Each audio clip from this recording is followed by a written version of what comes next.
Did you see the thing that they had going on around the D&D subreddit like a week or so ago? Depends on which thing. Be more specific. Well, yeah, there's a lot of things. I should be more specific, but they had the brown mold being tossed into the plane of fire. Oh, because it feeds off heat. Yeah, because that became kind of a meme. Oh no! It's like, okay, if that happens, what do? Because the plane of fire, for one, is just it's fire. It's brown Infinite mold. heat. Like, yeah, I mean, it basically like multiplies it exponentially. It spreads everywhere, and then you also have the problem of the plane of fire is basically infinite. Mm-hmm. Yeah, like infinite how fire. do you deal with that? Just you have to kill it. You have to get rid of it as soon as you can. I don't know that you could at that point. Why not? Well, it's just like it could grow forever at that. There's no stopping it. But I mean, if you get there quick enough, you might be able to stop it. You know. No. Let's say you give it any more than like a few days. It'd be like trying to outrun a lit bit of gunpowder. Like probably faster than that. I mean, even if it feeds Probably. on fire, right? It can only feed so quickly. So I mean, you may have to create a singularity. What? Yeah, a singularity of brown mold. I don't know. Well, a plane's got infinite space for it to spread as well, so it's not all that mass isn't going to be like squished together, really. But it'll grow to infinite size. You can imagine, like elemental deities or whatever going to mortals. Yeah, I need some help. Somebody was dumb, and I would kind of like my fire back.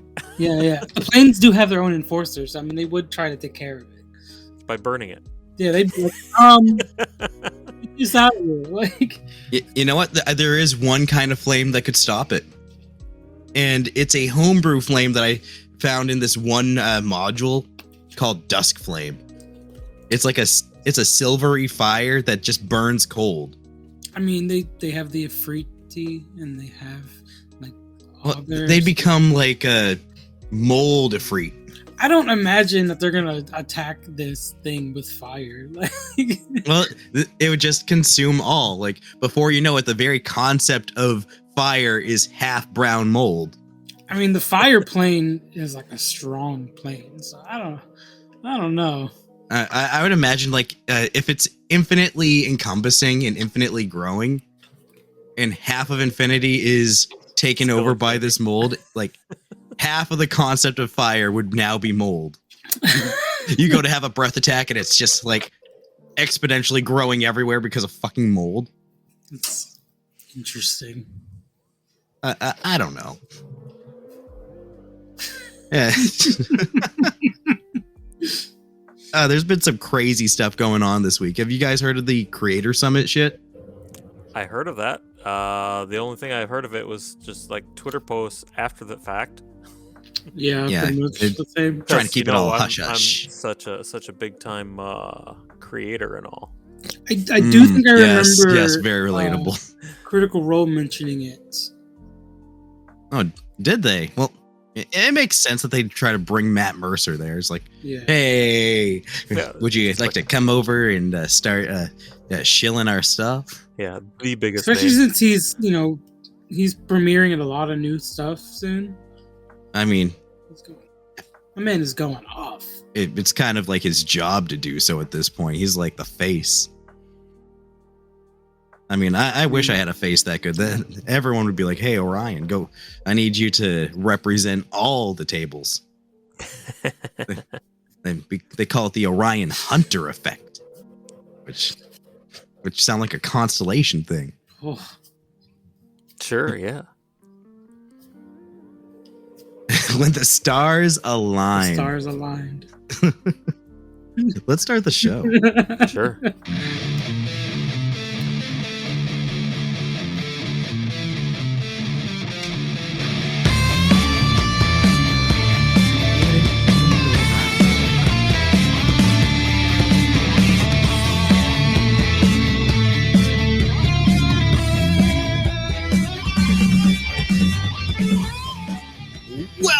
welcome to Dungeons and Talkshows, the talk show that brings you dungeons, news, and homebrews. Wait, I forgot monsters. I am your host, Orion. Oh. And I'm your host, Sam, here to bring you the monsters. Someone's got to carry the weight around here, and it's not going to be me.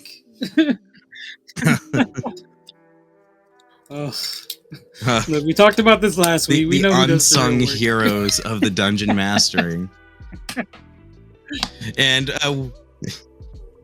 yes, we do have a guest with us, a very valued guest at that, because we've actually had him on before. Not that any of our listeners currently would know it. Technical difficulties. The lost episode. Yeah. Amethyst Dragon, feel free to introduce yourself. Yeah, I am the Amethyst Dragon. I usually go by Nathan when I'm not online, but online for more than 3 decades now. No, 2.5 decades now. I've been the Amethyst Dragon, making D&D stuff forever. So I definitely know what homebrew is, because it didn't used to be homebrew. It used to just be making stuff for the game. But yeah, last time I talked about a subclass, and today I'll be featuring some mercenaries and just talking about all sorts of D&D stuff, because I can talk a lot about D&D stuff. Nice. Well, we certainly appreciate that, because we brought in a light monster for this week. Yeah. Sam, care to tell us a little bit about this one? Yeah, so this week we brought in the Owlbear. Kind of thought this would be interesting considering the movie going on. We talked about Distortion Beast last week. Oh, nice. Sorry, Displacer Yeah, Beast. Blink Dogs versus Displacer Beasts. I'll forever call them. We know what you're talking about. Beast, but it's fine. But yeah, this week the Owlbear. Pretty light topic. They are a large monstrosities. Sometimes referred to as a fae beast. Kind of makes sense. I mean, the moment you start mixing bear with anything else, there's either some kind of fae influence, or it's like you're playing Avatar. And at that point, I want a platypus bear, right. you know? And to anyone who probably hears this, they immediately think of Avatar, and it does kind of come to mind. It's a cross between an owl and a bear. Notoriously aggressive and ferocious, they were among the most feared predators in the wilderness. Owlbears were monstrous beasts with the bodies of bears covered in thick, shaggy coats of both bristly fur and feathers, ranging in coloration from yellowish brown to brownish almost black. moldy. Like, would you say it's an owlbear is a brown mold of a bear? Look, if you can, I don't see why you couldn't have the mold take over an owlbear. Oh, There's damn! fungus Shirtless that forest do druids. They're causing trouble everywhere. Absolutely. Look, my plague doctor I would love to this see idea. that have been played out a little bit more. But Amethyst, Maybe we'll you're bring like it back the someday. old guard when it comes to all things D&D. Oh, I've been doing it a very long time. So yeah, sure. Is there anything in like I think second edition or third edition that you'd really like to see brought back to modern D&D? Oh, sure. Spelljammer for reals. A full thing, not this diet Spelljammer that we got. Agreed. Yeah, the Spelljammer was Diet the only campaign setting material that I ever bought, and I own it all from the original. I got a chance to actually look through the 5th edition stuff and just never bought it because it didn't have anything I needed. Yeah, it's very light. I like the 5th edition Spelljammer just because, okay, I got it. It's a bunch of shit. You just throw it out, plug and play kind of situation. But regular Spelljammer, there's logistics. Yeah. There's a whole lot going on. You got gravity fields, Yeah, like how much oxygen you're gonna have in your little Just ship's air bubble as you're out in space. There's all kinds of shit going on out there. There is. And well, second edition was a lot more mechanics heavy overall. So, you know, there's a reason for that. But when the 5th edition version came out, a lot of us had seen or used the second edition stuff. So even just adapting it for 5th, it seems like they left out so much stuff about the ships themselves. Yeah. You know, they had like, here's this, you know, academy for kind of teaching you the basics. They had a few monsters. Some of the, you know, iconic stuff like the Kindori, the space whales is awesome. And Oh, this don't is get so me wrong, cool. the artwork in the 5th edition one, I love. But not enough to pay for it. So over the years, there's a lot of us that have done updates to it. Like I even started one a few years ago myself. I just linked it in the Discord. Nice. And I only got as far as like doing, you know, ship mechanics and space combat conversions, which just happens to be the major stuff that was missing from the 5th edition version. So I was like, hey, people can use that if they want to. Nice. I was kind of starting to segue into Spelljammer when I was running my last game, and I had the players kind of design their home base initially, and their base was being converted into a Spelljammer ship. So it's like, okay, they're designing their ship, that they're kind of like there through every step of the process. And I think something that is kind of an unsung hero for 5th edition is definitely Acquisitions Incorporated, because it has a whole lot of home base mechanics that pair extremely well with Spelljammer. Cool. Because like as you rank up, you get more and more things that you can add to your base, and this will include crew, what your crew is capable of doing, how you can assign tasks, weapons that can be added to your home base, your home base's travel means and travel speed, those kinds of things. Mm-hmm. Yeah, for sure. Yeah. I definitely think Acquisitions Incorporated would fit that very well. Cool. Thinking of older editions and going over to the Owlbear, the origin of them was like a mad scientist experiment that got loose. That's what I thought. I don't know if that's in the 5th edition flavor text, because I can't say I've read it more than once. But that was the origin of them. Yeah, I do have a section about that towards the end. Oh, cool. It was pretty interesting. Then I'll let you do your thing. So their fur was predominant on their bodies, while feathers became more common on their heads. They had thick hides. Their heads were avian, like those of owls, with large round eyes and limpid pupils. They were rimmed in red. Like the pupils were rimmed in red. That's pretty cool. Okay, so like, so it's like a little red rings around the pupil. Wait, I'm gonna look up what a limpid pupil is. I think it's probably round. It's the red ring of death. Coming for you. Xbox bears. Google says eye mitosis. All right, so eye mitosis. So their eyes are multiplying. We got spider bears now. Well, spider bears just sound terrifying. Spider bear. So their beaks were hooked or serrated and had a yellow to dull ivory hue. Their claws were fleshy. Ew. And being avian could be counted as talons. Their terrible screeches were known to split the night and echo across the land as a warning to others.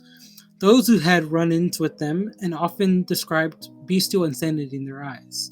A little larger and heavier than females, a fully grown male specimen stood 8 feet, 2.4 meters, high and weighed 1,300 to 1,500 pounds, 590 to 680 kilograms. They also had 2-inch, 5.1 centimeter claws and darker coats than females. So I was curious about this, so I did a little comparisons. I looked up the world's largest bear, which I did not know was the polar bear. I thought it was like grizzly, but that makes sense. Yeah. So and they are considered the world's largest land carnivore, which is really cool. So their weight varies greatly based on gender and age. Adult males weigh between 350 and 700 kilograms, 772 pounds, and 1,543 pounds. Though some can weigh up to 1,000 kilograms, which is roughly 2,205 pounds. So, some big boys. Yeah. Mm. That's a 2-ton muscle of fur. Yeah, that's a lot.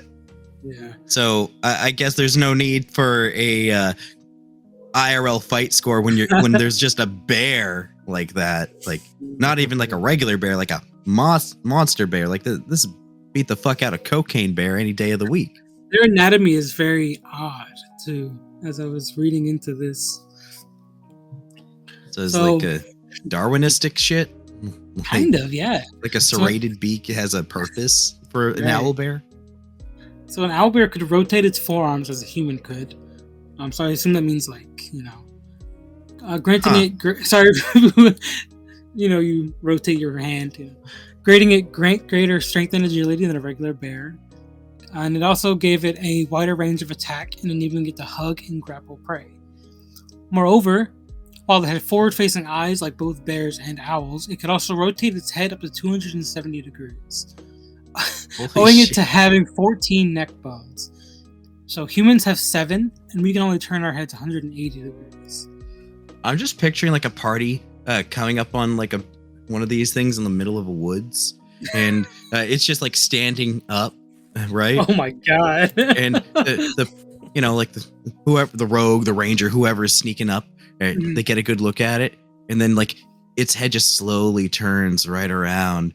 Its glowing red eyes, and it'd be awful. It's like a horror scene right there. Oh, shit. Just describe it like that during your game. Yeah, honestly. Absolutely. Middle of the night. Right, and you can also whip its head around with shocking speed. They had a transparent third eyelid known as a Nictitating. Ah! Thank you, smart man. That's a real thing. Nictitating membrane. I've heard of those. Yeah, I think don't snakes have them too, and like alligators and stuff like that. Alligators, yes. Snakes, no. Yeah, lots of close their eyes. Lots of reptiles. Oh yeah. So if you ever see like a cartoon of a sleeping snake or something, it's dumb. I thought snakes like licked their eyes to wet them. Nope. They have a scale that covers their eyes that is attached to the rest of their skin. A clear scale. There's lizards that'll lick their eyes to clean them. Yeah, like geckos and stuff. They lick their eyes. Yeah, maybe that's what I was thinking of. Right. So an owlbear's ears were asymmetric, with one somewhat higher than the other. I think owls are like that, aren't they? Humans are like that. Humans are like that too, yeah. So it let it exactly locate the origin of any sound. Finally, owlbears had the same long tongues as bears, so it could lap up liquids the same way. They could also be surrounded by a pungent stink. So, what I want to know is like, are bears really known for having like these long tongues? Like, yeah, it's so that they can just like dip their tongues in the hives and stuff. Oh yeah, so it's like a I'm gonna raid that honey thing right there. Kind of like an anteater type situation. Okay, so like, when I think of bears, I don't think of like, oh hey, look at the fucking furry Gene Simmons over here. Yeah. I'll think of like it's like kind of like a dog's tongue too. It's long. Right, it's like wide, yeah. Makes sense. Pretty cool. So, getting into their ecology here, owlbears could be either diurnal or nocturnal, according to the habits of the local prey. This arose from them being hybrids of the diurnal bear and the nocturnal owl. Normally, owlbears would wake at midday, hunt daytime prey through afternoon, and nocturnal prey through the evening, and go to sleep around midnight. Nocturnal owlbears from around sunset to the darkest hours before sunrise. Owlbears hibernated through the cold season and were most active in summer. I think that's like diurnal? Isn't that like what cats are? I believe so. I think so. It kind of, you don't really see that often, really. Yeah, it's kind of an odd like animal trait. This is pretty neat, though. Got to be out there when your prey is moving and vulnerable. Right. Yeah, it makes sense. And it makes sense that they can kind of switch between either depending on when they need to hunt. It's kind of like how one of my previous bosses is like, hey, time for you to change your entire circadian rhythm on a dime. Love that word, circadian. Yeah, circadian rhythm. Gonna go from going into work on days for 12-hour shifts to working nights, 12-hour shifts. Speaking of rhythms, Yeah. owlbears communicated via hooting and screeching. At high volume and with a range of pitches and durations, they hooted or screeched to signal their territory and to drive prey into their hunting grounds. Owlbears also screeched as a way to attract the mate. Okay, so they got a song, the owlbear mating song. Isn't it odd that animals just be like, "Fuck me, I'm horny"? Could you imagine if that worked for humans? Like you just walked out your door the middle of the night, and for all the other horny people that are up at 2 a.m. and you just shouted from the top of your apartment building, "I need to fuck." Just gotta fuck. Because, you gotta be musical. It's a seductive shout. There was a robin in the maple tree right outside my window this afternoon. It's spring. Why did humans get it so wrong? Yeah, we could be doing dances. Right. We could be singing. I guess some people can sing and dance, I guess. But That's why some people become musicians, right? And go on tour. Pretty much. Oh, sorry. Groupies. We've fallen away from the old ways. We should go back.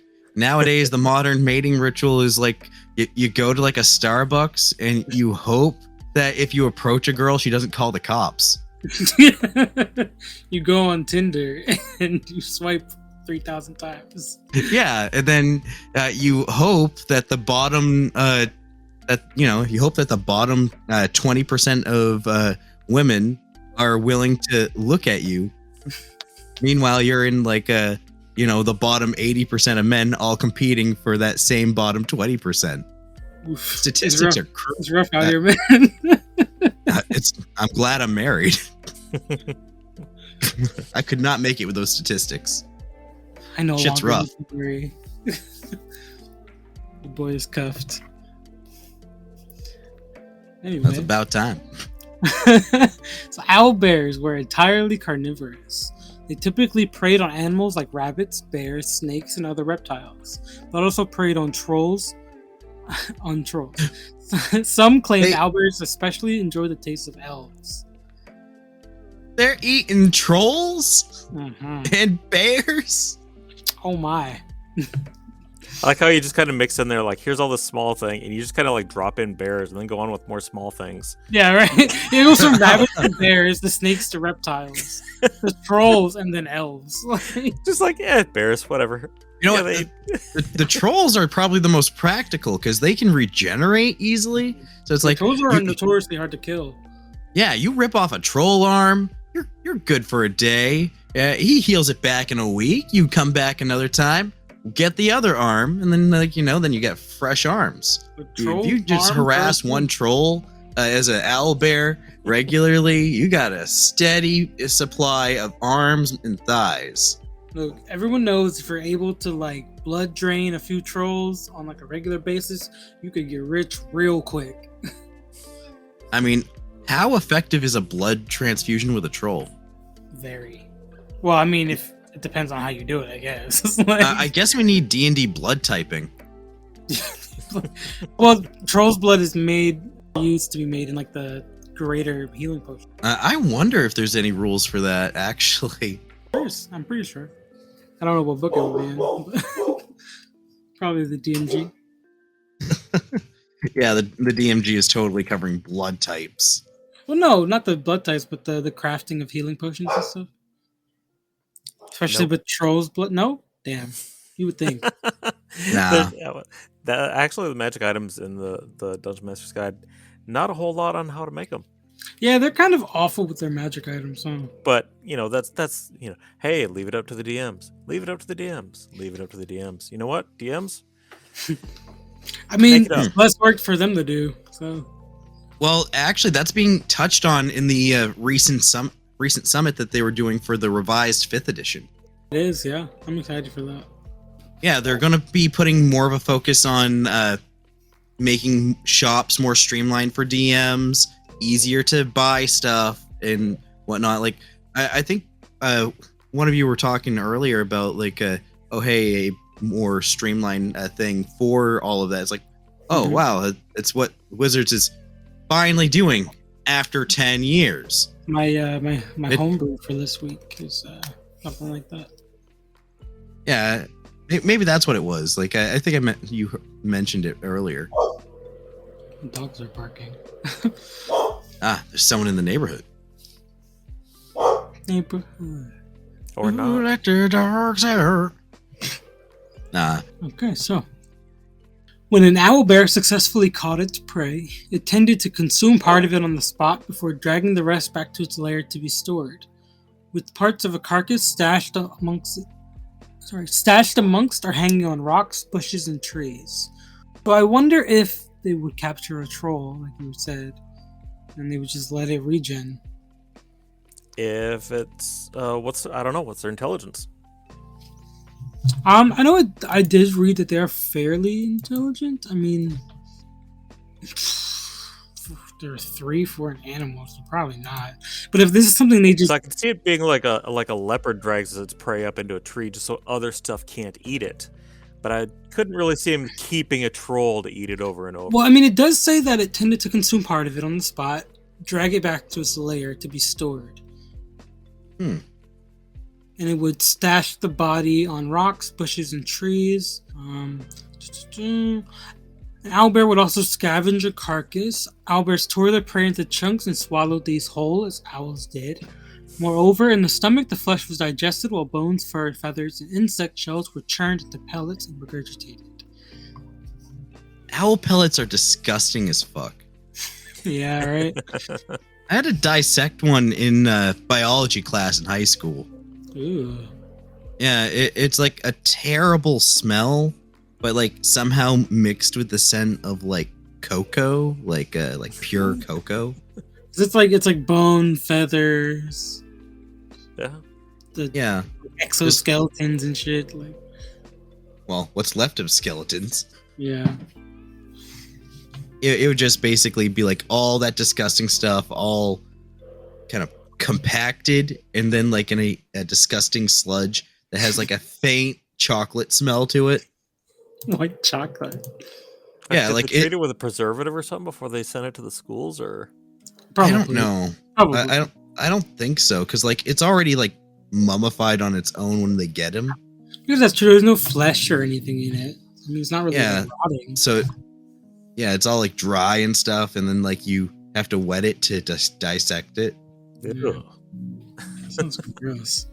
Yeah, I don't know whose idea it was to dissect owl vomit, but Any of our listeners has done this in their high school classes, please send us an email. Tell us about it. This is just on the Reddit, whatever. I swear, if someone actually does that, I'm gonna laugh. We would love to hear your story. Yeah, please tell us more about how your biology teacher was an inspiration with his little basket full of stuffed STDs on his desk. Oh my god, I do have this like vivid memory of one day sitting in my like chemistry class or something, my biology, whatever, and my teacher brought in these hissing cockroaches. Madagascar hissing cockroaches. My wife used to have like a whole tank full of those things. And I have this like just a vivid memory of like, of course someone knocked it over. Yep. And just like there's just 8 people simultaneously jumping up on their tables. You know the sad thing about that? What? They just want to cuddle. Oh god. Hissing cockroaches like to be petted and cuddled. That's gross. I was like, so yeah, they're just sitting there all over the floor of that classroom, all like, hey, please give me attention. I need love. And then everyone in the cloud's like, fuck, get away! Blood curdling screams. Eek! A roach. Someone pulls out a gun. I meant to shoot up this place, but you know what? No! I've changed my mind. These are the people I must protect. Oh no. Like Shotgun Boy. This is a bad time to make that joke. Anyway, back to owlbears. So, when out hunting, as they often were, owlbears could be encountered alone, in mated pairs, or in packs up to 5 or even 8. Although a beast of unnatural origin, the owlbear was a fully formed species that occupied the same niche as other predators. A few creatures did prey on owlbears, with the Aratha, or killer beetle, favoring owlbear meat. So I did look up what this thing was. And The Aratha? yeah, they're freaky looking. That sounds freaky, but you kind of got me on the travels in packs part. Yeah, like 7 or 8 of them. Yeah, as if pack tactics on a bunch of kobolds wasn't enough. No, we're gonna have a horde descends upon you and your party. How does everyone feel about handling 2 owlbears each? Here's the That's spell. called scaling it up for the party level. Oh, Yes. yeah, right? Send 9 owlbears at them. God damn. So there's a spell called Control Aratha. It was uniquely used by clerics of the Dawn Spire. Is that like a 3rd edition spell? Because like 3rd edition had like a shit ton of spells. 2nd edition. Really? Yeah. Like 3rd edition and 2nd edition had like a whole lot of weirdly specific spells. Like I got some 3.5 books that I picked up last year at a Bull Moose, and like, dude, half of one of them is just undead spells. Yeah, right.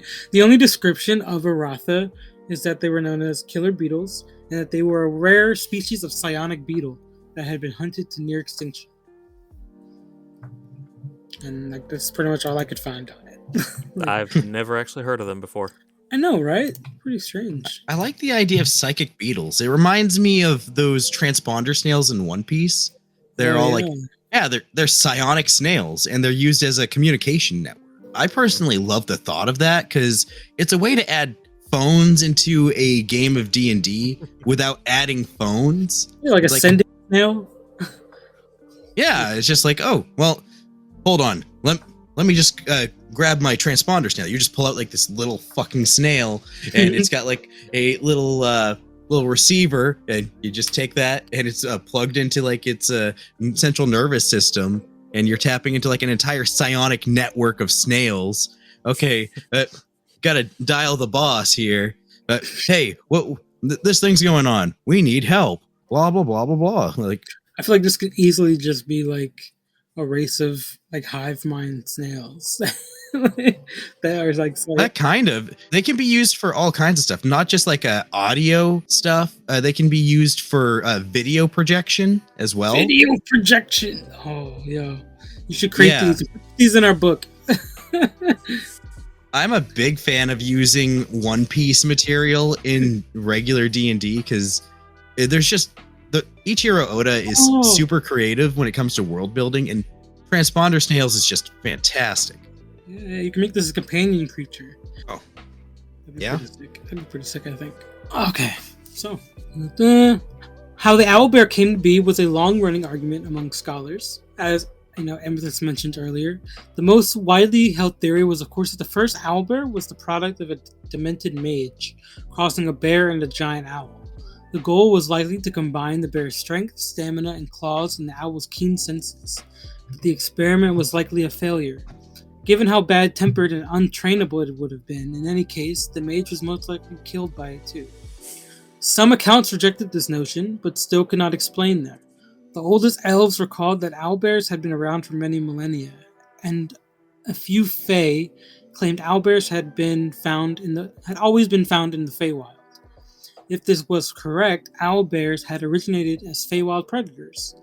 before somehow fighting their way into the material world in ancient times. I object to that one simply because the owlbears have been around longer than the Feywild has existed. Didn't the Feywild exist at creation of the... I never heard of it before I moved to 5th edition, so it probably came about in 4th edition. Well, maybe it was when they did the whole, like the whole prime material plane and all the other stuff like that. I believe it was something at least in 3rd edition, because I played a fair bit of that. Because they had Feywild and Shadowfell back then. So yeah, and they're kind of like the... Maybe 3.5. Yeah. Maybe. That might have been that, because like they revised a whole lot of shit in 3.5. But yeah, it used to not... That's part of the reason it doesn't exist in my personal game world is it wasn't a thing. So I didn't have a reason to make it a thing. Yeah. I wonder if that's like a precursor for Stranger Things, because like they got the whole upside down is like a Shadowfell. What if they throw in like a Feywild, which is supposed to be the equivalent of the Shadowfell? Well, it's the opposite, really. Yeah, it's the equal opposite. Yeah. Bright and life-filled versus dull and not life-filled. Yeah, what would that even look like? Feywild? I mean, if you take LSD or acid of some people believe that's what the Feywild is supposed to be kind of like. It's my headcanon that Alice in Wonderland is 100% that. I mean, I think she was just on like an acid trip, honestly. Yeah, bitch just fell into the Feywild. That's what it was. The author did. So, in the wake of the time of troubles, a new theory was put forward that such creatures as owlbears and peritons were abominations created in past gods' wars that survived and bred true. In fact, on Toril at least, owlbears were brought into being by one of the creator races, most likely the Aerie. I don't know.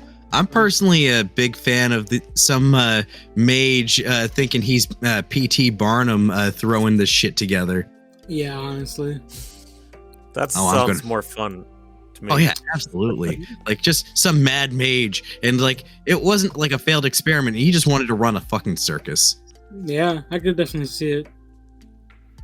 I mean, people crossing animals together is not a new thing. Yeah, it's like that South Park thing, but instead of like crossing animals, all they do is just add more asses. It's a beaver, but with 4 asses. Oh, what's the point in that? Well, it's a beaver with 4 asses. And this here's a cat with 4 asses. It's so good. Oh, man. Well, that's all I have for their ecology there. So I can go ahead and get into their abilities and stats. What do they have? Like, they are fairly basic creatures, honestly, but that's what I kind of figured. A few interesting things. So an owlbear had a bear's keen sense of scent that it could use to track prey, as well as an owl's sharp eyesight for finding prey in the dark. The specimens even reported to possess low light vision, infrared vision, or dark vision. They also had an acute hearing, able to locate a sound with pinpoint accuracy. As a result, it was nigh impossible to sneak past an owlbear, let alone sneak up on one. And they were not hampered by complete darkness or against invisible foes. Their, what was it again? Nictitating. Nictitating, thank you. Membranes also protected their sensitive eyes from blinding lights. Despite their unnatural origins, owlbears possess no supernatural powers. Though their calls were magical in nature, different subspecies of owlbears had different calls, and these could have different magical effects. So I tried to find anything about these sub-races, and I could find literally nothing. So maybe it's just like whatever setting you're in is like, oh, well, it's all Oriental adventures. We have owl pandas, and you're up in the chilly north. Polar owl bears. And it's like, odd that it says its calls are magical nature, bears. but it doesn't have any kind of ability about this call. So like, What do you mean? It's probably like some kind of like you hear it like, oh, like that's cool, Yeah. otherworldly, and But it's maybe really they just can tell the difference. yeah, because they're shouting from the rooftop that they want to fuck. But only the Right. right kind will be able to interpret it, kind of like birds. Yeah, that's why Or it's magical. bugs, frogs, everything else that you go outside and go, oh, look, all the animals making noise. Well, you know what they're saying, right? Yeah, All they're of them. saying what we're too afraid to. Yeah, honestly, being around the bush. So their stats are pretty decent. They have a strength of 20, dexterity of 12, constitution of 17, intelligence of 3, wisdom of 12, and a charisma of 7. So pretty decent. I think the only chance that someone's going to have of beating one of those things is the fact that it has a low intelligence, so you might be able to trap it. Yeah. Bears can climb. This thing has amazing perception skills, and it's strong as fuck, durable as fuck. Yeah. Mhm. For sure. Like, maybe if you trap it, get a bunch of people all rounded up. Maybe. I don't know. Be Yeah. a bit much. Definitely formidable. Though stat-wise, they're really not that strong. I mean, they're only a... What are they? Where's the CR3? I mean... Decent I mean- enough, I guess. Well, for low-level adventurers that are probably Yes, going to be yes. threatened by this thing, it's tough. It's scary. Oh, yeah. For low level, for sure. Just like a lot of stuff is tough and scary for low levels, and then like you get to mid levels and like, yeah, it's a troll, whatever. Yeah, it's absolutely like that. Like, in early levels, this is a staple to throw at your party. It's like, okay, y'all think you're hot shit till an owlbear shows up. That's why I love starting campaigns at first level. Yeah, it's very underrated. Everything could be a potential threat. So they use what abilities they can that aren't just like, hey, I take a bunch of hits. It's, how do I get around this? I'm not that strong. Owlbears fit in with that. They can be a boss monster. That's what I love about low-level play. Yeah. Like, lots of people that I know will start their games off later at like 3rd level or 5th level, and I get that. I respect it because you want to get like right into the meat of your build for your character. But there's something to be said for the struggle and creativity and ingenuity that comes with being a first-level character that's so squishy. Like, you have to fight for your right to survive. Yeah, honestly. Yeah, honestly. Yeah. You have to fight for your right to stay in the party. Woo! You gotta fight for your right. No, it's copyright. Party. No copyrights. It's one of those songs that you recognize from like the first chord before they do anything else. Oh, man. Yeah, it's one of those things where like If all your you're as friends in old as high me, school anyway. just sing it, you know? Well, that finishes my monster information for this week. Cool. I don't think I would be able to fight an owlbear, but I'll give it a 9 out of 10 just because like the Yeah. only way I'm fighting it is by trapping it. relatively, this is the same idea of you just fighting a regular bear. So I mean, Yeah. They can climb. So don't Yeah. just try to climb a tree. this is just Yeah. a bear, but like worse. Bears can run like 30 miles an hour. Your party can't outrun it. What is 30 miles per hour in D&D speed? I'll give you a hint. Usain Bolt runs 27.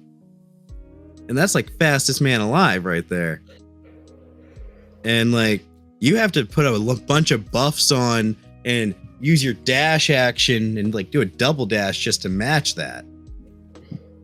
I am this slow. Yeah, it's a thing. But yeah. So what do you have for news this week? Oh, dude. You might like this, you might hate it. Who knows? So Okay. here's the deal. Are you familiar with Joe Manganiello. What? Joe Manganiello. The actor dude who married a supermodel and is like a super like bodybuilder actor, magazine cover type dude who's really into D&D. He's got an awesome room for D&D. I'm so jealous. Yeah.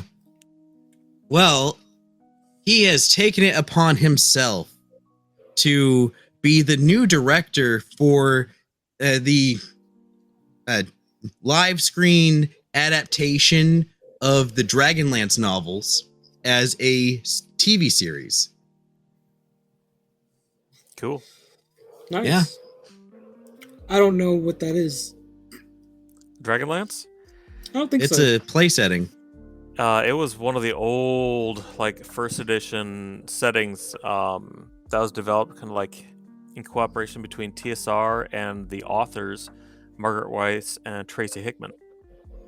Okay. And it was very, very popular. Novels used to be this thing with D&D.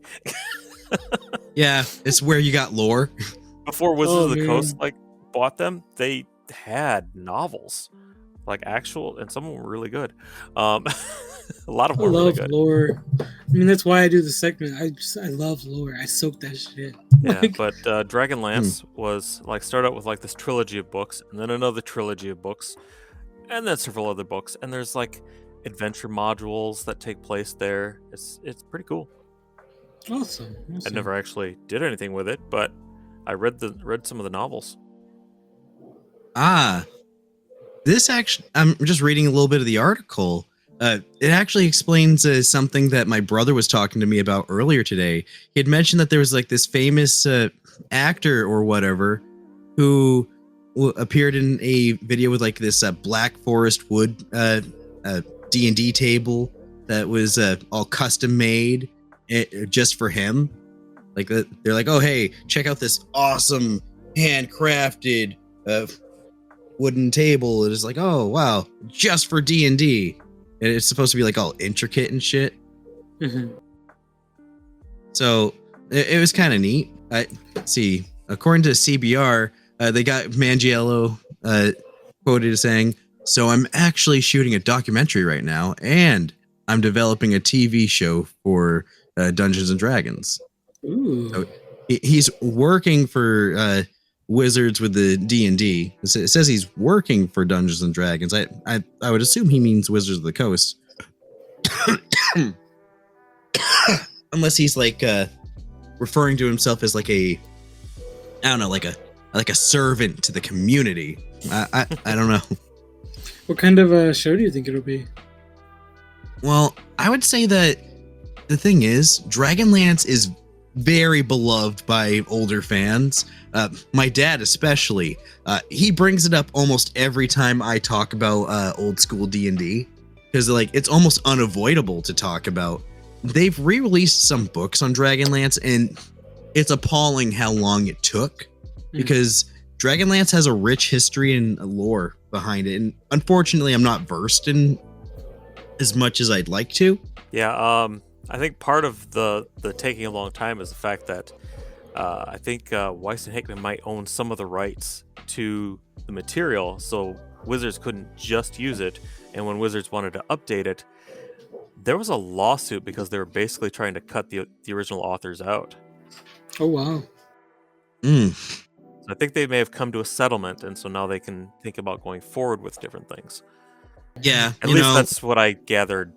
I didn't read too much into it because it's not like I can do anything about it. Right. Yeah, Well, it's definitely not. get that. When in That sounds doubt, really blame the concerning. bureaucrats.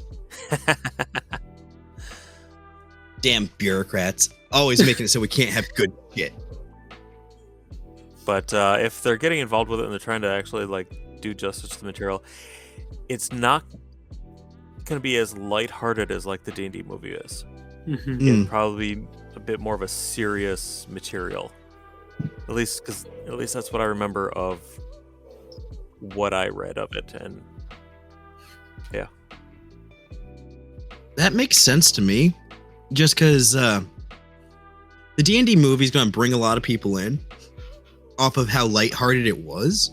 But a lot of critics are like, hey, it's too lighthearted. It's not serious enough.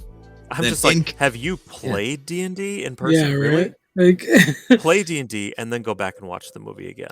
It's like honestly, the average person I trust has seen the obligatory D&D episode of insert favorite show here, because all the good ones have it. The Community, Big Bang Theory. I Zombie did it. Ninja Turtles did Oh, I it. love iZombie. Oh yeah, Dude, who could forget when the Ninja Turtles had a D&D episode? amazing. I never saw it. It was the 2014 Ninja Turtles, so that's probably why. I just remember the iZombie one. All the other ones that I said. I think The Office had one too. I think. I watch a lot of shows with my kids, and it's become a thing where my daughter will point out every time. She's like, "Oh, My Little Pony is playing D&D," and I'm like, "Yep, so they are." And then she'll be watching another show. They're doing a D&D episode. I'm like, "Yep, they are." And then another week later, Daddy, check this out. They're doing a D&D episode. I'm like, yep, it's a trope. I'm honestly surprised that Total Drama didn't do one. Oh my god, they could have.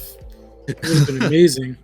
Chris McLean as DM harassing the contestants in a game of D&D. That would be hilarious. Oh my god. I never knew I needed something so much. Yes, please. All right. Amethyst, are you working on anything new lately? Like last we left off, you were working on your source book, which I'm still working on that. a lot of content. That's going to be an ongoing thing for a while. Well, I'm constantly making new content, so there's going to be more stuff added to the book for a while. Trying to take up more doing illustrations, because D&D books need artwork. Because you know what, people, this is a whole game of imagination, but people want pictures. They want somebody else's imagination for a picture. But I'm doing some things because I took up sketching with a pencil and paper, so it's all a particular style. So when I do go out and eventually, ask artists, hey, can I commission some works? It'll be, can you work in just like a plain pencil on paper? That might be the most refreshing thing our artist has ever heard. I don't want necessarily like charcoals for good shading and all these colors. Just do what I do. Take a number 2 pencil and a sheet of paper and draw. So that looks like a sketch or whatever.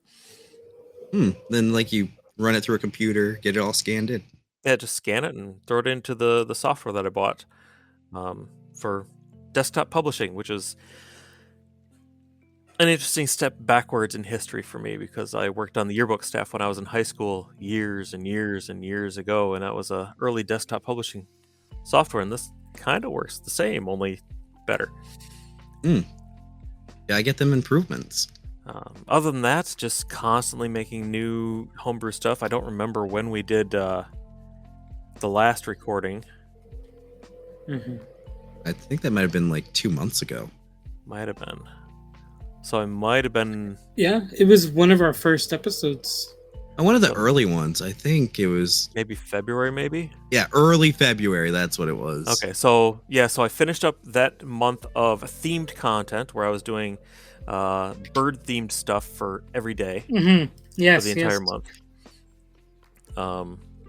That was the 6th time I've done that in the last few years. Kind of a self-challenge, daily homebrews with a theme. So I finished that one up. That was all for the birds. That kind of relates to the owlbear for today. It's kind of funny. Yeah. It But all works out. Yeah, but all sorts of stuff. Trying to do some more monsters because items are relatively... magic items are like the easiest thing to do for D&D homebrew. Yeah, they're like a dime a dozen, really. Like everyone's got magic items. And then everybody does... and then if you're serious about homebrew, you do classes and subclasses. I got a bunch of those too, but in fact, I'm working on one for the book, like a storm druid. But I'm trying to do more monsters now. Other things that DMs can throw into their games, and maybe it's only once or twice, and then they can discard it, kind of like with a magic item.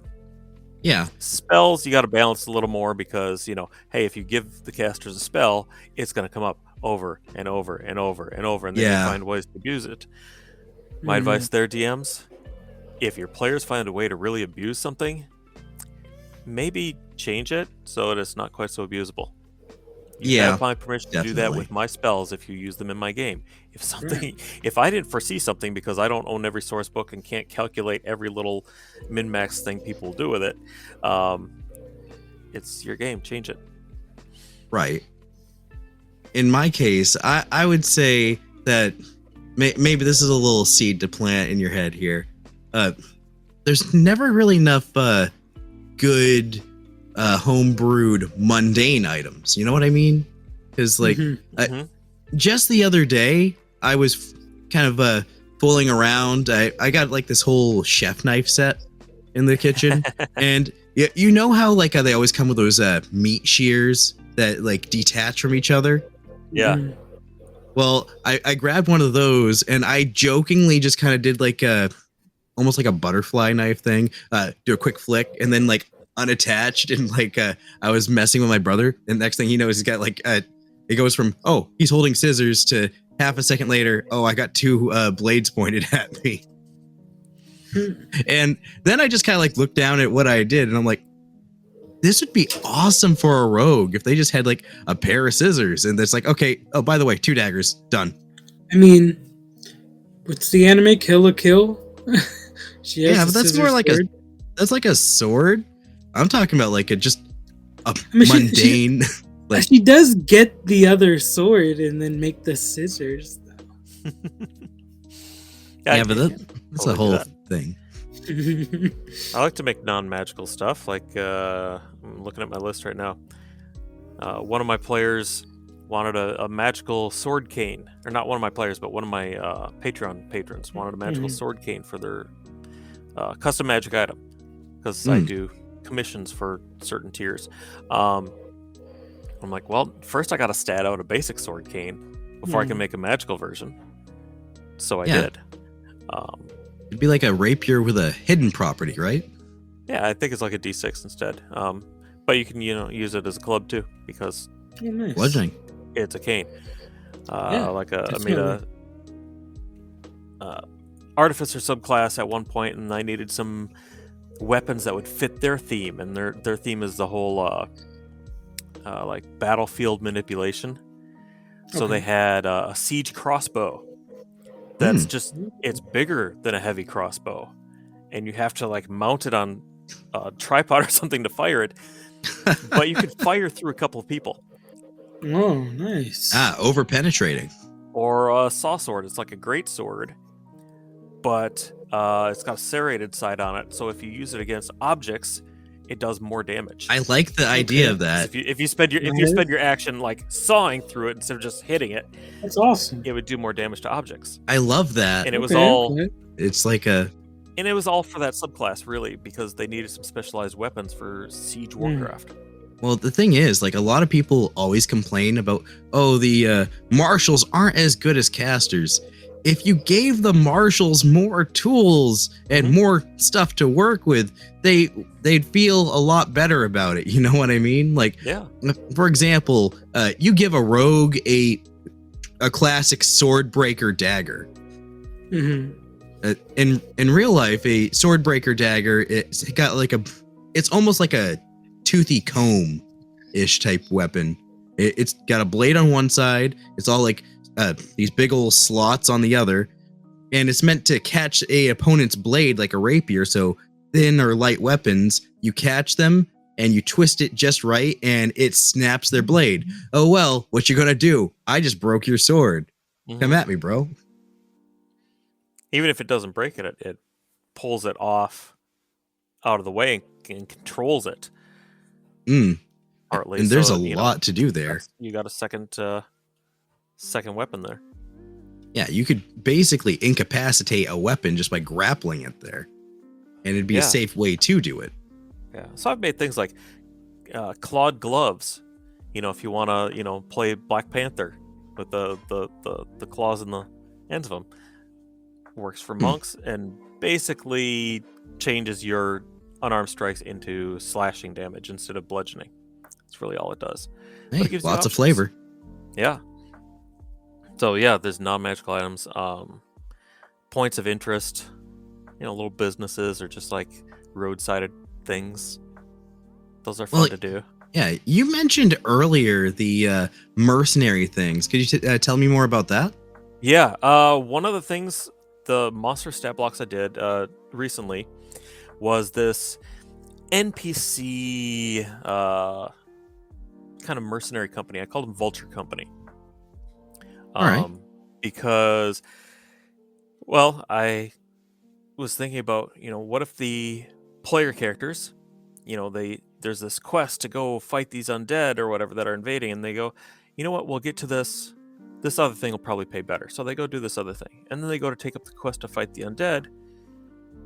Well, the people aren't actually waiting because undead are dangerous. So they hired Vulture Company. Vulture Company specializes in taking out zombie uprisings, ghoul infestations, skeletal pirates.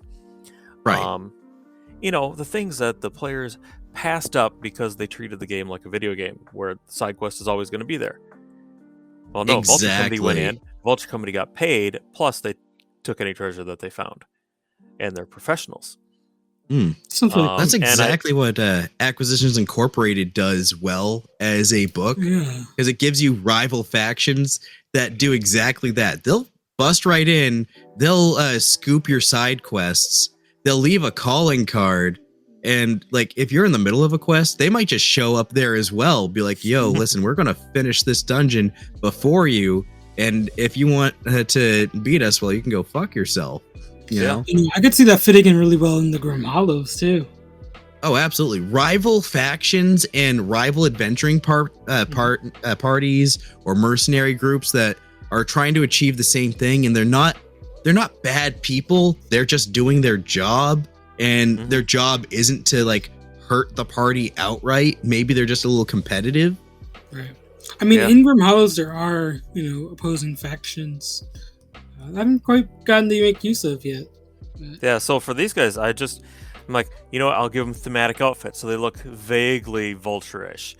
Like feathered mantles, just leather hood, black fabric to be a little darker. Give them that vague thing of it. And then for each of the roles in the group, I gave them each a name, like Aegypius. Or Cathartes. So these are different things, like some of them are spellcasters, some of them are rogues, some of them, so the basic have, adventure jobs. Right. Like one generally has a silver greatsword, so that's going to be your heavy armored fighter in plate armor. This one's, more, let's see, this one's more of a cleric, stuff like that. But each of these is named after a scientific name for an actual species of vulture in the real world. Yeah, I noticed that. I thought that was really clever. Oh yeah, that's really clever. And I did that just because I already had the name of Vulture Company clearing the world of carcasses, because that's what real vultures do. So then I'm like, hey, you know what? These Latin words and names, they're D&D-ish. Oh, Latin is like one of the best languages for that, I would think. Definitely. The problem I run in with Latin is so many people recognize Latin words for things. Even if they're like Latin roots for things and stuff. Oh, that's what that is. But I use this website called Indifferent Languages. Yeah. And a lot of times I'll like punch in like a theme of something. And then I'll find like what that word is in these languages. And then I say, hey, that one looks cool. I'll use that one. Right. Or combine it with a couple of things. I didn't do that with the Vulture Company. I went with Latin for them, just kind of as a thematic thing for the scientific names. But other ones I've used, like Luxembourgish. I recently used, what was the one? I don't know, like a Central African language for something. Oh, for my replacement for the Mind Flayers. Mm. Because Mind Flayers are not part of the system reference document. I can't exactly use them in my book. So I came up with a replacement for those it's more monstrous, more based on octopuses and squids. So instead of a humanoid with an octopus head, it's like an actual like large octopus thing that can fit through small spaces. It will follow you. That sounds way more terrifying in that regard. Oh, and they have reach, and I always like to use like Croatia or Croatian for languages and stuff like that for names. I think they have really cool. Yeah, so I use all sorts of them. The Vulture Company just happened to get Latin. It's really cool. I like that a lot. I like borrowing Japanese just because like it's a lot of fun to play with. Like, say I wanted to name a faction and like they were all Aarakocra, I could call them something like the Kumatori, which Kumo means cloud and Tori means bird. So I was like, oh, the cloud birds. Like, oh, it's pretty on the nose, obviously, because I'm just coming up with an example right here. But yeah, you get the idea. Yeah, so I made these guys, and they're just a generic stat block. So you can drop them in anywhere. You can add more of them.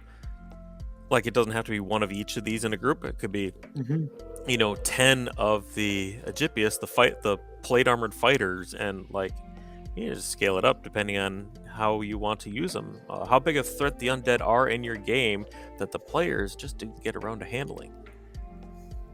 Something that I love to do with factions in my games is it basically give each faction kind of a 2, maybe 3 small abilities that every faction member has.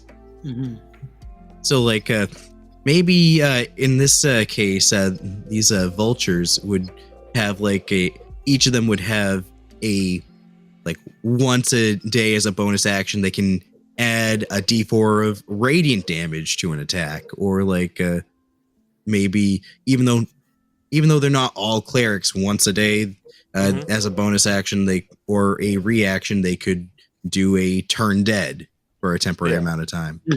I can see that.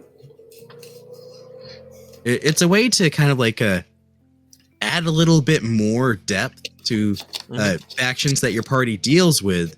And if they're fighting these factions, they'll come to expect that all of them know how to do this one thing, because that's a core part of their training. Like, they all learned how to do this shit. So once it turns into things that could be used against the party, it's like, oh, but this faction is going to try to bribe somebody, like almost guaranteed. Like, if we fight in public, they're going to try to bribe somebody to get in and fight us. Because, like, say they were fighting the Zentarim, I added a Zentarim ability where it's literally that. They bribe a nearby person, and if the NPC fails the check, they're like, okay, sure. I'm going to go and fight this adventuring people for X amount of cash. Meanwhile, the Zentarim member has no expectation that this person is going to survive, and they just want to... Just for, like, intel. They just want to get out, so they're offering to pay somebody to deal with the party while they make a getaway. Right.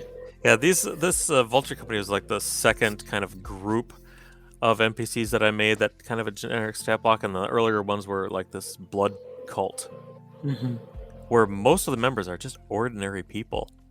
This it's built more around the idea of an actual like real world cult, and like the only person who has any real power is the cult leader. The rest are just ordinary people. This gives me like, I don't know if you were like a Fallout fan at all, but this gives me for a little bit like Fallout Bandits. Like, this is what this is kind of reminding me of a lot. Yeah, fair enough. Yeah.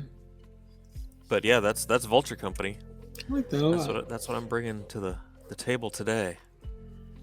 Awesome. I really do like that, because I think rival factions to kind of scoop up jobs, it's just really underrated.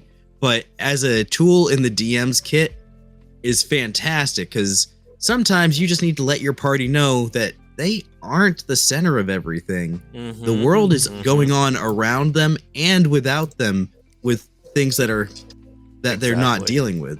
It is not a Absolutely. video game. This is D&D. Absolutely. I mean, there are cases where your players might not even be the main characters. You know. Yeah. I think that's I'd really never cool. have the world revolve around the player characters. Yeah. It's I try to have it be a living world, and they're just part of it. Absolutely. I like the idea of your party is just like the B team, and meanwhile the chosen ones are off doing the big mission, Right. all set to fight the demon lord, and your party's just doing damage control. Right. Maybe one day, like the A team gets wiped. You know. And it's You like, guys- oh shit, someone better do something. And they look around, it's like, well, there's other teams kind of like us, but like, ain't nobody qualified for this shit. Have you seen Invincible? Yes. That's exactly like that situation in Invincible. Sorry, spoilers to anyone who hasn't seen Invincible. I'm trying to recall who's in that. I'm trying to think of I don't what know. situation you're specifically referring to in When- Invincible. I don't want to just like be a dick and like spoil the show for people, but like, I'm trying to think if I've heard of the show. it's a superhero show. It's kind of like darker and a lot more Okay. gory than what you would actually think or usually be. I may have heard of it, but It's on Yeah, like it's Amazon Prime. Yeah, it's animated. It's based Yeah. off of a comic series. Gotcha. Kind of like The Boys, but like not as nihilistic. haven't watched a Right. whole lot on Amazon. Yeah, definitely recommend it to anyone who likes those kind of things. Very, very good show. Very, very violent. Very. Yeah. So, Ryan, what do you have for us today? Well, let me just pull up that page real quick, because I decided to go with something a little harder to balance. Like Amethyst said earlier, I'm going with 2 spells as part of my homebrew for today that I'm bringing in. 2 spells? Oh yeah, because they happen to be on the same sheet, and spells are just so short and quick. You know what I mean? Fair And enough, this fair is brought to us by Monkey DM, who's got a Patreon. enough. Whoa! Yeah. It seems like all these homebrew creators have a Patreon, and rightfully so, because, you know, if you're going to work hard, I personally think you got to get at least a little bit of money for it, you know? Yeah. Or at Oh yeah, least, you some enjoy- of those people make a ton of money, especially like if they do artwork. If you enjoy doing something, never do it for free. The pictures bring at in the least money. let people pay you, even if you want to do it for free. Yeah, absolutely. Like, I don't care if you want to do it for free, let people try, you know? So what are the spells? Just a moment, my throat's just dry. Mm-hmm.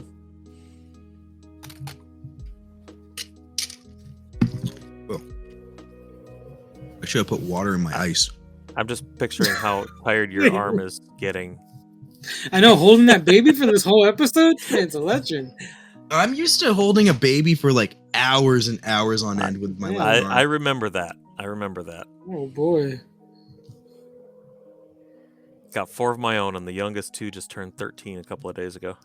Oof. It won't be long for me with that one. My oldest turned 9 recently. I cannot relate to the villages of parentals. Just so dry this week. The kids go to school. School's a petri dish. They come home sick. I get sick. Look, you knew the risks. Yeah. It doesn't mean I accept them. I didn't agree to the terms of service. All right, that's fair. Everybody clicks through those. Ain't nobody reading that shit. I mean, they make it 30 pages for a reason. Like, They make it 30 pages, and then they tell you, hey, if you don't sign up for this, you don't get to use this. And it's just like, well, if I can't use it unless I hit the little check and say I agree, then I guess I can't use it, and I kind of want to use it. that's how they get you, because we're lazy. Yeah, that's how TikTok sells your info to China. So what are these spells? First one I do have a hang up on this first one, but I like it. It's called Mass Sheild. Okay. It's a 5th level. I hate this part. Evocation. It's like Monkey DM should have been Abjuration. You fucked up, my guy. I'm going out on a limb here, giving you the regular spotlight. Shield evocation. Maybe you just copied it over. I think evocation's like the default for a bunch of shit. So it is, especially for like force stuff. And I'm like, dude, Abjuration is your protection magic. Yeah. So this is a reaction which you take when a creature within 10 feet of you is hit by an attack or targeted by magic missile. So you got the typical... Same as Shield. Yep. Got that right there. Range, 10-foot radius of self. Component, somatic. Duration, 1 round. You form a gigantic barrier of magical force, and it appears in a 15-foot... Well, that says the description says 15-foot radius, but the spell thing above it for range says 10-foot radius. Maybe like the spell goes 15 feet, but like it can only be triggered by something within 10 feet. Okay. Confusing. Maybe. I was about to go off here. Like, I don't want to be an asshole. I might be jumping the gun. So the force appears in a 15-foot radius around you, protecting you and your allies until the start of your next turn. You and all creatures you choose within 10 feet of you have a +5 bonus to AC, including against triggering attack opportunity attack, and take no damage from magic missile. Okay. So it's multiple shields, basically. Yeah, it's kind of cool. It's the AoE shield. Yeah, which cool. I don't know why this isn't in the game already.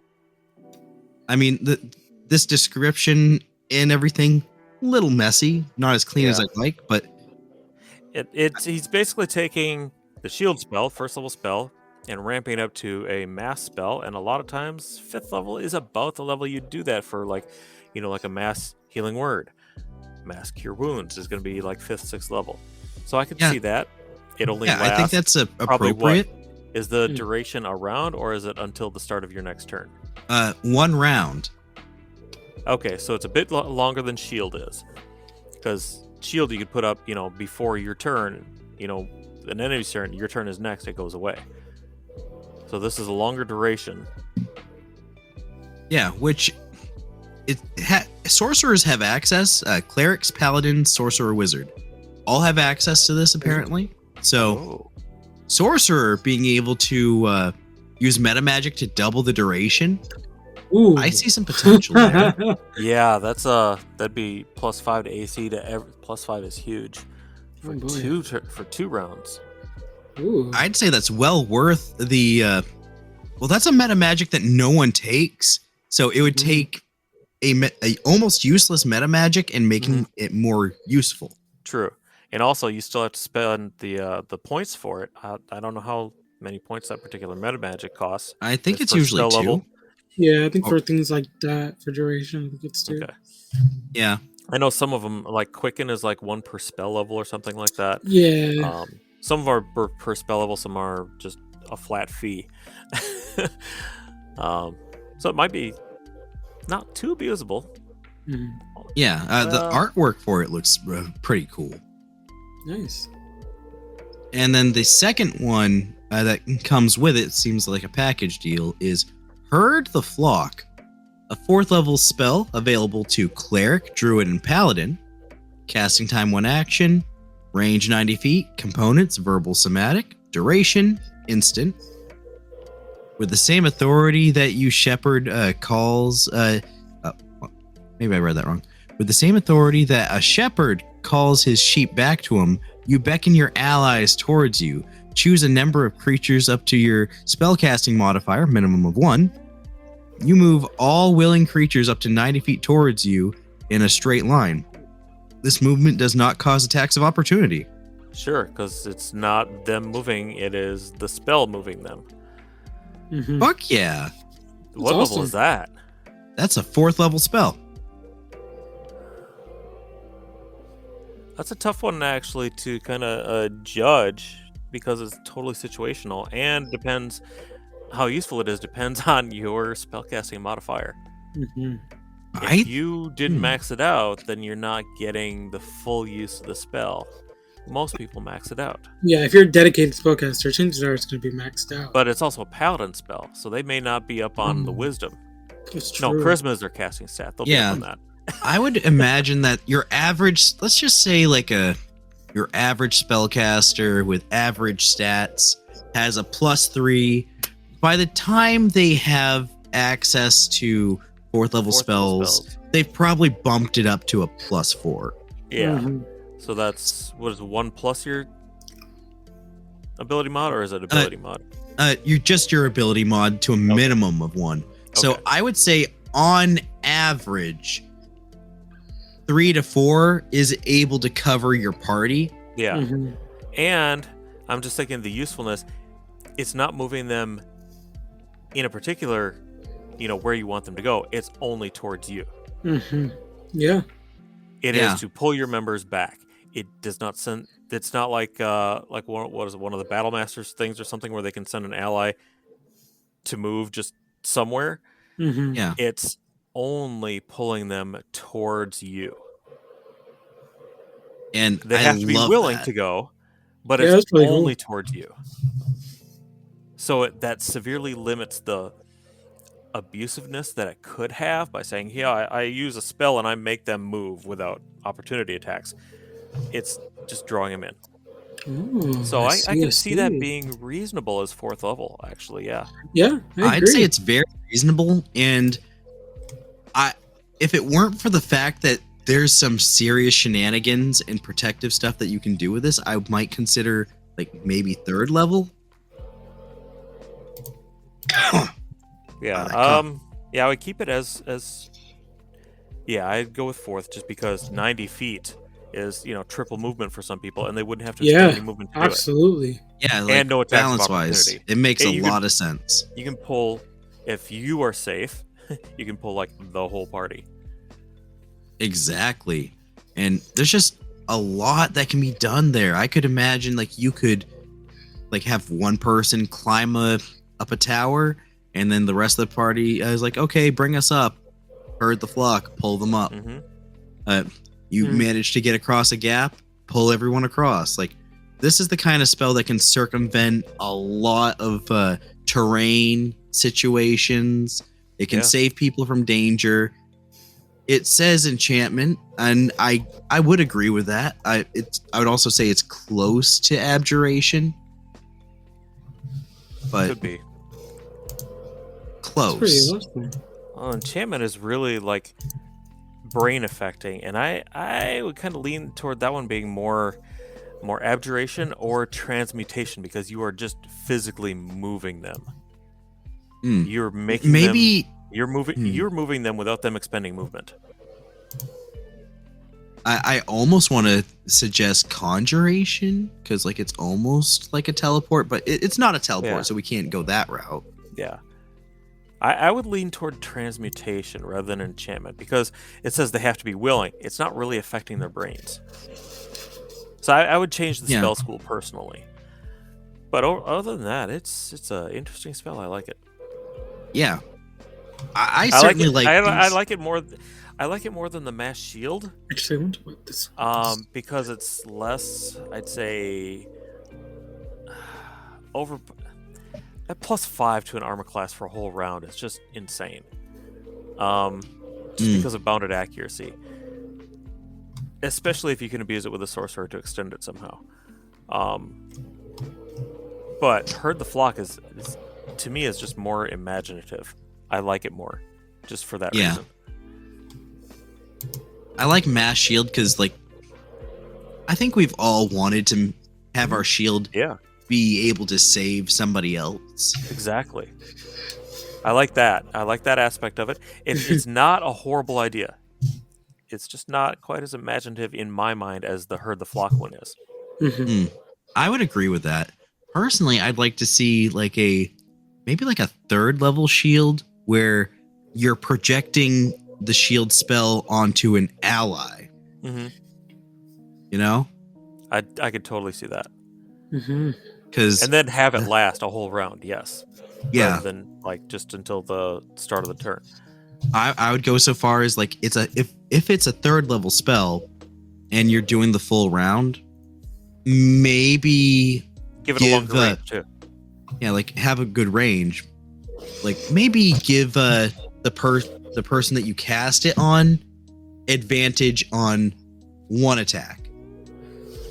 Just as like a little added bonus. Like advantage is a dime a dozen, so it doesn't hurt, but it is also a 3rd level slot. So you want your 3rd level spells to be like you want to get as much bang for your buck out of them as is. Like, and if it's just a shield, like shield's a 1st level spell on its own. If you're casting on someone else, like okay, remote shield, pretty damn good. Would actually be a lot more versatile. If you gave it like a 60, maybe even a 90-foot range, just they're endangered. Let me hit them with a shield. Yes, it'll cost us like a 3rd level spell slot. I think would be balanced for that use because you don't have to be right there and putting yourself in danger to protect them. This mass shield, you would have to put yourself in danger to protect your allies because it's only the space around you. Right. But I mean, it's on a paladin already. Yeah. I don't know. It's a decent spell. I don't see anything inherently wrong with it.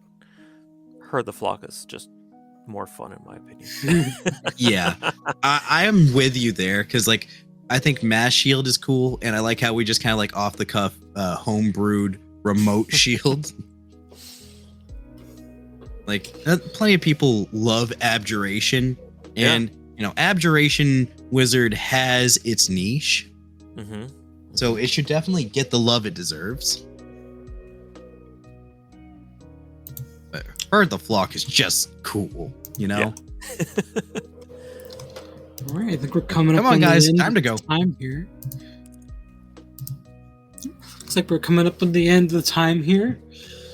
So I will present my homebrew. I think so, right? Thing says 1:30. Hour and 27. Yeah. Okay. This episode kind of flew by, huh? Surprising. Like I said, I talk and I talk and I talk. Oh, that's good though. This has been a nice, relaxing, chill, just kind of. Oh, look, I'm sorry. Back to the Monkey DMs thing. You can see a picture of how the artwork helps to sell the homebrew and get people interested. Oh, absolutely. Oh, yeah. That's a Wizards of the Coast picture right there. Yeah. He credited the art in the corner. It's a Wizards of the Coast picture. I'm like, but it just sells that aesthetic though. It just looks good. I stopped using other people's artwork when I put my stuff on Patreon. So I'm like, I don't have a right to do this. Yeah, on Patreon it's a little questionable. So I'm like, if it's even questionable, you know what? I'm gonna stop spending hours and hours and hours finding appropriate art. Yeah. We have a guy that works on thumbnails for us, and he uses AI art. So, like, it takes a lot of very descriptive prompting and work and training an AI to get to that point. But at least it's more legitimate than, say, just like, oh, I'm just going to hit Google Images to take this. And it's like, certain AIs are trained on other people's stuff, but that's only certain AIs. Like others, although my days of looking up artwork to use for my homebrews did lead me to an artist that I'm trying to get in contact with for my book. So that's pretty cool. Oh, yeah. Well, hopefully we see you next time with a good artist on your side, because like getting a good artist makes a big difference. Yeah. Real quick, I'm going to talk about MrRhexx's Monster Classes 3. I've been ever since I heard about this, I've been pretty interested in it. Essentially, it's monster classes that you can play as PC races. I believe each book has about 1 to 20 playable monsters. The book 3 even has a familiar for the subs and the bottoms out there. You know what's funny about this though? When my dad used to play D&D back in 2nd edition with his buddies, like walking home from school and shit. They didn't have like access to like as many books as they'd like, and back then a lot of monster races as playable characters is just a foreign concept. So they just like had to like homebrew their own stuff. They're like, okay, fuck it, I want to be a monster this time. So I imagine it was similar when they like, first got like orcs and stuff as a playable. Exactly, like they were putting together monster races ahead of Wizards of the Coast, and I think a lot of tables were probably doing that too. I imagine so. Yeah. So I was looking at this little short PDF images, and they do have a few things that they're showing. Like they have the vampire, the treant, the familiar that I mentioned before. And, some of these seem very interesting. They range send me that one vampire one. I'll save that for my wife next time she wants to join a campaign. Oh yeah, here you go. Send it right here in the Discord. Yeah. Every time she always wants to be a vampire, then she gets upset that she can't be like a full-blooded vampire. It's like, listen, that's a whole lot of power for a one-player character to have at level 1. Yeah, I'll even read one of the vampire features. Oh, she would love that. So it says, a vampire is an undead creature that subsists from its vital essence from the living. Their bright red eyes, their pale skin, and their blood-stained, elongated canines mark them as monsters. Any creature can become a vampire, a curse from which there is no escape, eternally chained to the world of the living as a creature of death. Violent beginnings. When a creature is buried the same day it had its life force drained by a vampire, it returns to unlife at midnight as a newly formed vampire spawn. It is now a ravenous creature of the night who hungers for blood, but without free will of its own. It is under the control of the vampire who slayed it, following its orders to the letter as a minion to its will. There are only 2 ways for a vampire spawn to free itself from the control of its master. The simplest way is for the master vampire to perish, which frees all vampire spawn under its control. The other is for the master to willingly share a portion of its blood to the spawn. The latter transforms the spawn into a true vampire, granting it the abilities and features of its old master. Huh. It's not exactly the easiest to multi-class into. Yeah. But I could definitely see it, and it kind of reminds me of the whole way the Grim Hollows does the vampire transformation. It makes me think of that Cirque du Freak movie, like the one that kind of fucked up the books. Like, you start out watching the movie, and it's like, yep, that's me. You're probably wondering why I'm stuck in a coffin 6 feet under. Right. Well, it'd be a good way to bring the group back if you had a TPK. Yeah, they come back as vampires. Oh man. Vampire patron, everyone takes a level in vampire. And guess what? You guys can't go out during the day anymore. Yeah. Oh, big party change. So you take a party wipe, like maybe they're fighting a vampire, and like, oh, well, don't worry about your death saves after everyone's failed. And they come back next session's like, oh guys, don't bother creating new characters. Don't worry about it. Leave your character sheets here. Yeah. Meet your new master. Which could be a lot of fun, because then in older editions, like if you lose XP and stuff, you can lose levels in a class. Mm-hmm. So it might become like a mission for some of the party members to get rid of the transformation, and getting rid of the transformation would mean removing those class levels. Absolutely. Lots of ways you could play it. Yeah, I definitely thought this was super interesting. I love, different ways to play. I've always thought about playing monsters. One of the characters that I created recently is a gargoyle, so I wonder if they're in this book. Gargoyle, huh? Yeah, pretty sick. Cool as fuck. But yeah, I think it's about everything we have for this episode. Cool. Hope you all enjoyed this one. Well, as always, it's been great having you on. Yeah, thank you for coming back in with this. Yeah, it's been great to be here. Significantly less technical difficulties this time. I guess we'll see when you check the recording. You want to go ahead and plug yourself for the people? Oh, absolutely. Oh, you want to go ahead and plug yourself for the people? Oh, sure. You can find all of my stuff, a good at least 1,400 creations at Woo! www.amethyst-dragon.com. Also has a little link to stuff about my book I'm working on, Discord, Patreon, all that stuff is on my site there. So you only have to really remember who you're talking to, the Amethyst Dragon. You can find me on Reddit and Twitter and stuff. If you want to get a hold of me, I'm around. Guys, please check out his stuff. What we've seen I so just far. found out he had a Twitter today, actually, and followed him. Oh, did yeah? you? Cool. Great. I don't post I saw there that. very often because 140 characters is not a whole lot. It isn't. I'll be able to tag you for this episode when we post it. Sure, yeah. Oh yeah, absolutely. I don't like Twitter because like everyone on there's all political all the time. It's like, please shut up. I just came here for D&D. Yeah.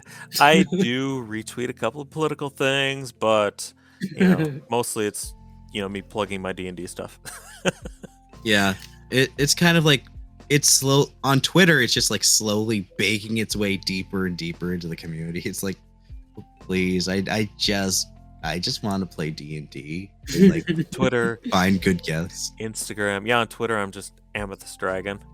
Instagram it's the Amethyst Dragon with a couple of periods in there. Mostly I work off my website and Awesome. Discord, so That's a reliable way to go about it. it's under my control. It's all my coding.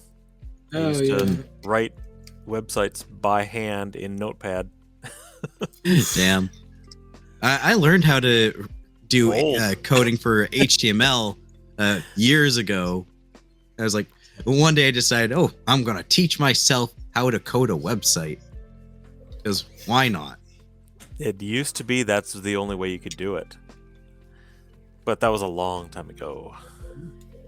All right, In a college guys. far, far away. As always, I'm Sam. That's Orion. We are Dungeons and Talk Shows, the Nerd Militia. Check us out on socials, podcast apps, wherever you're listening to this. You know where to go by now. Take care. Enjoy your weekend. Thanks for listening. Bye. Thanks for listening to Dungeons and Talk Shows, brought to you by the Nerd Militia. Check us out on Patreon or Discord if you want to support us. And if you want to get more Nerd Militia content, you can follow us on Twitter, Reddit, Facebook, and YouTube. Or really any of the usual podcasting platforms. But as always, we're nerds, so what do we know?